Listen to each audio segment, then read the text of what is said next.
Hello, ఈరోజు వచ్చి తమిళనాడు వైదేశన్ కోయల్ అంటే మన శివుడే డాక్టర్ రూపంలో వచ్చిన టెంపుల్ అన్నమాట. ఇది తమిళనాడు చిదంబరం పక్కనే ఒక 40 కిలోమీటర్ల దూరంలో ఉంటుంది. ఇక్కడ విశిష్టత ఏంటంటే శివుడే డాక్టర్ రూపంలో ఉన్నాడు అనుకోవాల్సిందే ఇక్కడ మనం ఉన్న దేవుడు.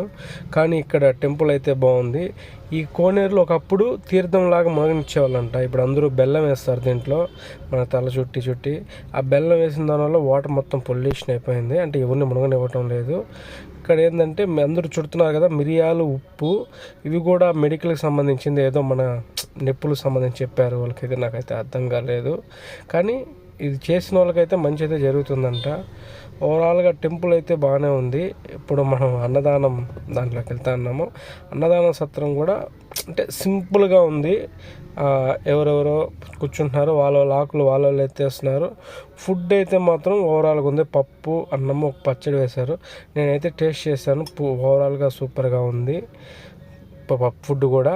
మెయిన్ టాస్క్ వచ్చి ఇదే వైద్యనాథన్ కోయిల్ అంటే. ఇక్కడ నాడీ జోష్యం అంటే ఏం లేదు, మన ఫింగర్స్ని బట్టి జోష్యం చెప్తారంట. అంతే, భవిష్యత్తు, వర్తమానం అన్నీ చెప్తారు. నాకైతే నమ్మకం కుదరలేదు. మా క్లయింట్ కూడా వచ్చిన వాళ్ళు చెప్పించుకున్నారు. కానీ ఓవరాల్గా గుడ్ అంతే.